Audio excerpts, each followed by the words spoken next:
Bom dia a todos os presentes. Agradecer o convite da organização.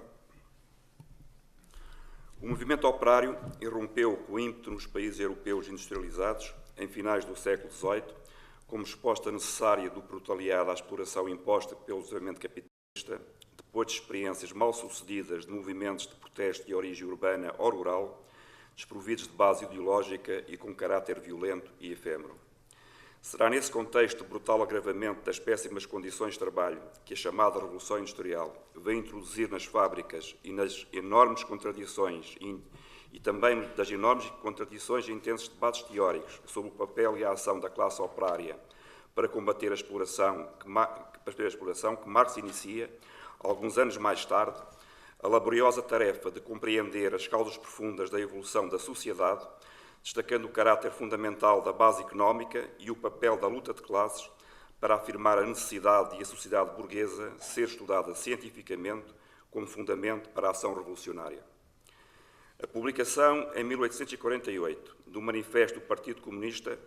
escrito por Marx e Engels para o segundo Congresso da Liga dos Comunistas, no auge das grandes lutas revolucionárias que varreram a Europa em meados do século XIX, constitui um momento decisivo de viragem no pensamento socialista utópico que predominava até então. Com o manifesto surge o socialismo científico, instrumento que pela primeira vez veio dotar a classe operária de um poderoso instrumento de análise, de luta e de combate ao sistema capitalista. Documento que ficaria para a história como o primeiro programa do movimento operário revolucionário, retrata e denuncia as péssimas condições vividas pelos operários, constituindo-se num libelo acusatório contra as injustiças impostas pelo sistema capitalista. Salários de miséria, desemprego em massa, ritmos intensivos de elaboração e longas jornadas de trabalho, discriminações e falta de direitos das mulheres, superexploração do trabalho feminino e infantil, ausência completa de qualquer assistência aos trabalhadores no campo da saúde, da proteção social e da habitação, alastramento da prostituição, suicídio, alcoolismo, infanticídio, criminalidade, violência, tifo, cola, pobreza e miséria extremas. Era isso que se passava neste tempo. O manifesto não se limitou a enunciar as medidas necessárias de caráter imediato. Marx e Engels aprofundaram os fundamentos do materialismo dialético e do materialismo histórico, desvendaram a natureza e as leis do capitalismo, com a descoberta das leis do modo de produção capitalista, mostraram que o Estado nasce na sociedade numa determinada fase de desenvolvimento e é o resultado da divisão da sociedade em classes. Ao conferir ao movimento operário um sólido conteúdo ideológico, articulando o combate às concepções da classe dominante com a luta política e a luta económica, o manifesto evidencia o papel insubstituível que a classe operária ocupa nesse lugar concreto da luta de classes, força motora para a conquista do poder e a transformação da sociedade. Colocando centralidade na teoria sobre o papel histórico da classe operária e a questão do poder político, assente na demonstração que a história de toda a sociedade até agora existente é a história da luta de classes, o manifesto mostra, com conhecimento científico, o caráter transitório do capitalismo e a inevitabilidade histórica da sua liquidação, com passagem para uma sociedade sem exploradores nem explorados, a sociedade socialista. Inevitabilidade que resulta das próprias contradições do desenvolvimento capitalista, colocando a sociedade a si mesma a necessidade da sua transformação, sendo que só a classe operária é a força social capaz de a realizar. Os postulados de Marx sobre a classe operária, sujeito histórico insubstituível, perpassa o vasto campo de reflexão e criação teórica a que dedicou toda a sua vida. Em O 18 Brumário de Luís Bonaparte, Marx desenvolve as teses fundamentais do materialismo histórico. Nesta obra, começa por afirmar: os homens fazem a sua própria história, mas não a fazem segundo a sua livre vontade, em circunstâncias escolhidas por eles próprios, mas nas circunstâncias imediatamente encontradas, dadas e transmitidas. Quando Marx se refere às circunstâncias, tem em mente as revoluções liberais que ocorreram no seu tempo, em particular a análise concreta dos acontecimentos revolucionários em França no período de 1848 a 51. Ao analisar as classes e frações de classes, grupos e fações políticas, cada um agindo na defesa dos seus próprios interesses, compreendendo as razões porque só algumas classes tinham os instrumentos necessários que lhes permitiam retomar a tomada do poder e fazer a França retomar ao Estado autoritário, Marx consolidou estudos precedentes, confirmando que a chave para o êxito da ação política estava na correlação de forças e na estrutura social. Para Marx, uma estratégia política com possibilidades de sucesso é aquela que observa os contentores e possíveis aliados, bem como os recursos com os quais contam, em boa parte decorrentes da estrutura social. Nesse sentido, é essencial avaliar as circunstâncias para entender o rumo e o efeito das escolhas e os custos das ações tomadas pelos indivíduos e grupos sociais.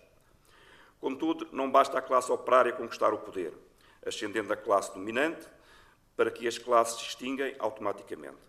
Marx examina as revoluções do passado, as experiências e atitudes do proletariado em relação ao Estado burguês, para concluir que todas as revoluções aperfeiçoaram esta máquina em vez de a destruir. Alguns anos depois, Marx termina o primeiro volume de O Capital, obra máxima que vem municiar a classe operária como uma base teórica fundamental para o futuro do movimento operário e do processo histórico iniciado com a Primeira Internacional. Ao demonstrar que a produção da mais-valia é o motor que impulsiona a continuação do modo de produção capitalista e que é neste modo de produção que é gerada a contradição fundamental entre o caráter social da produção e a apropriação privada dos meios de produção, Marx contrapõe a luta de classes como o motor da história que abolirá a divisão da sociedade em classes e transformará a sociedade caduca, edificando a sociedade comunista. Pela primeira vez na história do movimento operário, a luta sindical é claramente definida como indissociável da luta política, uma forma de organização política proletária que ultrapassa o espírito de seita e prepara o advento do partido,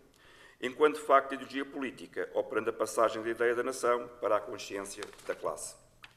A importância da luta económica conduzida contra o patronato também já havia sido defendida por Marx no seu relatório apresentado ao Conselho Geral, intitulado Salário, Preço e Lucro. Entretanto, as disputas que então existiam no Conselho Geral da Internacional não podiam deixar de refletirem as contradições que existiam no movimento operário devido às desigualdades no desenvolvimento socioeconómico dos diferentes países. Portugal era, na segunda metade do século XIX,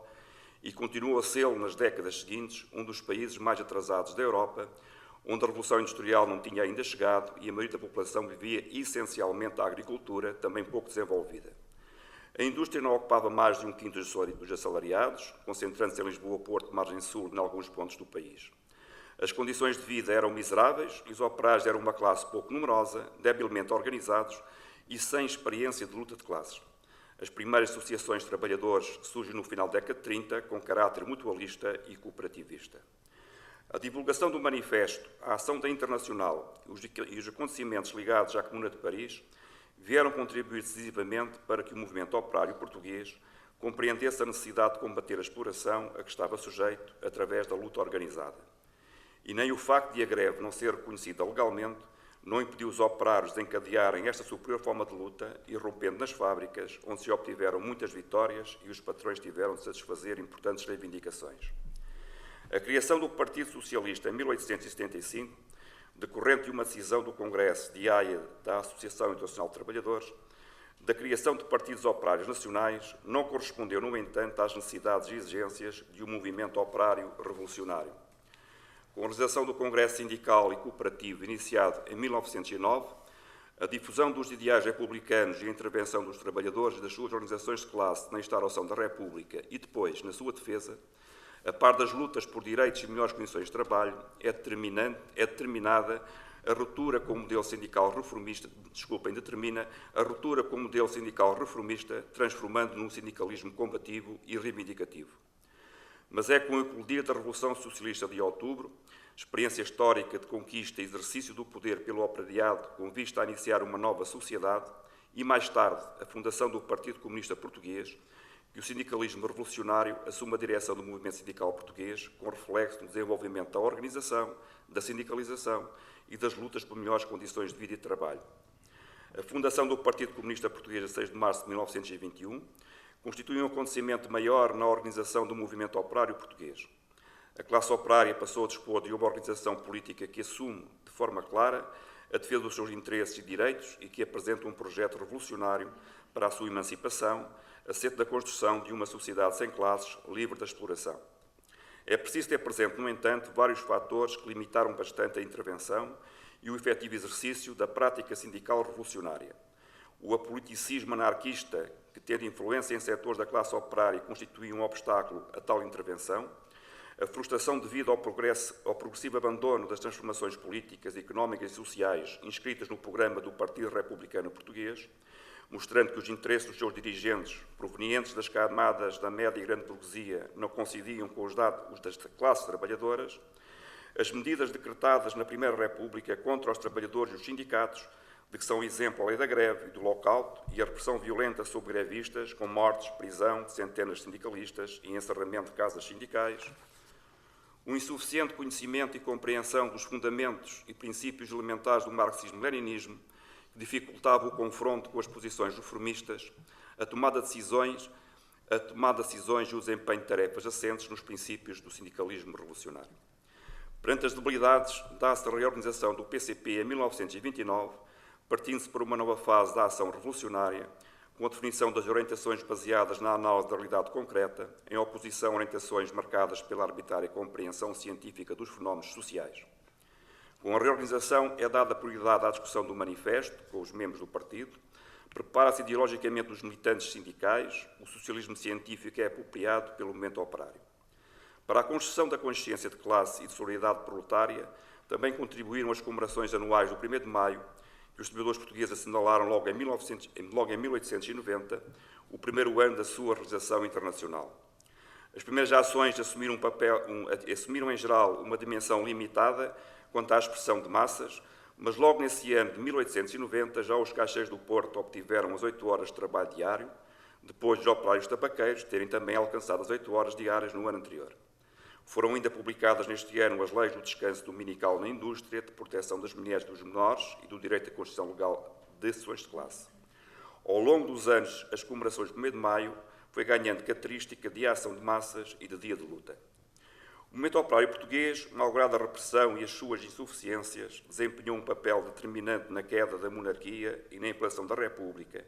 Foi uma das forças mais consequentes na sua defesa e lutou abnegadamente pelos direitos e interesses dos trabalhadores e das classes mais desfavorecidas da sociedade portuguesa. Durante os 48 anos da ditadura fascista, o movimento operário sofreu tremendos sacrifícios e sofrimentos. Foram suprimidas liberdades fundamentais, incluindo a liberdade sindical, o direito de greve e de manifestação. Intensificou-se brutalmente a exploração, impondo baixíssimos níveis de vida. Muitos dirigentes do movimento operário e outros resistentes antifascistas, particularmente militantes comunistas clandestinos, encabeçaram a luta de massas nas ruas ou nos campos e por isso foram presos, torturados, deportados e assassinados. Apesar da feroz repressão, o regime fascista não conseguiu impedir a realização de grandiosas greves operárias e das mais diversificadas formas de protesto e luta dos trabalhadores. Para a história, ficaram lutas marcantes pelos salários e contra a carestia devido, pelo emprego e a redução dos horários e condições de trabalho, contra a guerra mundial e as guerras coloniais, pelo derrubo do fascismo. Por falta de tempo, não vou aqui referir as muitas e muitas lutas que foram desenvolvidas nessa altura. A constituição da Intersindical, em 1 de outubro de 1970, marca o início de uma etapa qualitativamente nova no longo processo de formação e desenvolvimento do movimento operário e sindical em Portugal. Para que fosse possível torná-la realidade, nas duras condições da repressão fascista então existente, foi essencial a conjugação de alguns fatores determinantes, a saber, a perda da influência anarquista no movimento operário e sindical a partir de meados dos anos 30 do século passado e o desaparecimento da corrente reformista e oportunista. A afirmação do marxismo-leninismo como ideologia dominante no movimento operário organizado, colocando o movimento dos trabalhadores no verdadeiro terreno da luta de classes, em particular no da luta política. A definição de orientações visando o trabalho e a organização dos trabalhadores em detrimento do espontaneísmo e voluntarismo, tão características do anarquismo, fixando objetivos e elegendo formas de luta em conformidade com as condições concretas de cada momento e a luta de massas como motor das grandes transformações sociais. A convergência das componentes sociais da Igreja Católica, que na década de 60 tinham alguma influência no movimento operário, que atuaram de forma progressista na ação e na edificação do movimento sindical unitário. A concretização da orientação, defendida pelo PCP desde 1935, quanto à necessidade de se inverter no interior dos sindicatos fascistas, de intervir no interior dos sindicatos fascistas, elegendo direções de confiança dos trabalhadores e ligando-os às massas. Com a Revolução de Abril, a Intersindical Nacional teve a estimulante tarefa de proceder à restauração geral de todo o movimento sindical, ao mesmo tempo que impulsionou e dirigiu o impetuoso movimento de massas, fazendo intervir os trabalhadores no processo revolucionário, com força social autónoma, articulando a luta pela satisfação de reivindicações imediatas com a intervenção nas empresas e na economia em geral, uma luta inseparável dos interesses dos trabalhadores com a consolidação do regime democrático e as profundas transformações socioeconómicas. Hoje, a CGTP-IN, assim designada conforme decisão aprovada no 2º Congresso em 1977, o Congresso dos Sindicatos, constitui uma realidade e uma experiência ímpar à escala internacional. Fiel às suas características essenciais, nomeadamente a sua natureza de classe, de massas, unitária, democrática e independente, características indissociáveis umas das outras e que se formaram e precisaram de um decurso da luta, na experiência e do empenhamento dos trabalhadores, princípios que se encontram consagrados estatutariamente, é aí que reside a raiz da força, influência e prestígio da CGTP-IN, tornando património do movimento operário e sindical português. Hoje, como ontem, as transformações operadas e as que desfilam no horizonte, sejam elas de chamadas 4 Revolução Industrial ou outras pomposas designações, não só não põem em causa o caráter essencial da luta de classes na transformação revolucionária da sociedade, como exige que a classe operária e o sindicalismo de classe continuem a desempenhar o seu papel histórico de vanguarda revolucionária, agregador de outras classes e camadas antimonopolistas, na formação da frente social ampla, indispensável à concretização da alternativa política necessária e à edificação da sociedade nova, a sociedade socialista.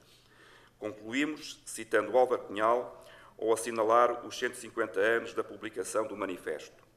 À luta dos comunistas, sempre estreitamente ligados à classe operária e às massas populares, e promovendo as suas organizações unitárias, nomeadamente o movimento sindical, se devem, mesmo no quadro do sistema capitalista, importantes conquistas.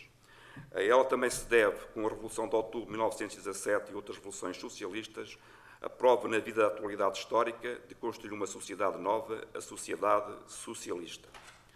Leia-se ou releia-se o Manifesto Comunista. Passe em revista, sem ideias feitas nem preconceitos, a história dos 150 anos decorridos. Não se apresente como novo o que já é velho e revelho. Nem se diga ser velho o que é historicamente novo. Não se insista em proclamar que morreu o que está vivo e que viverá para sempre um sistema social já historicamente condenado. A história indica e a vida mostrará que o futuro não pertence ao capitalismo, mas ao socialismo e ao comunismo. Obrigado.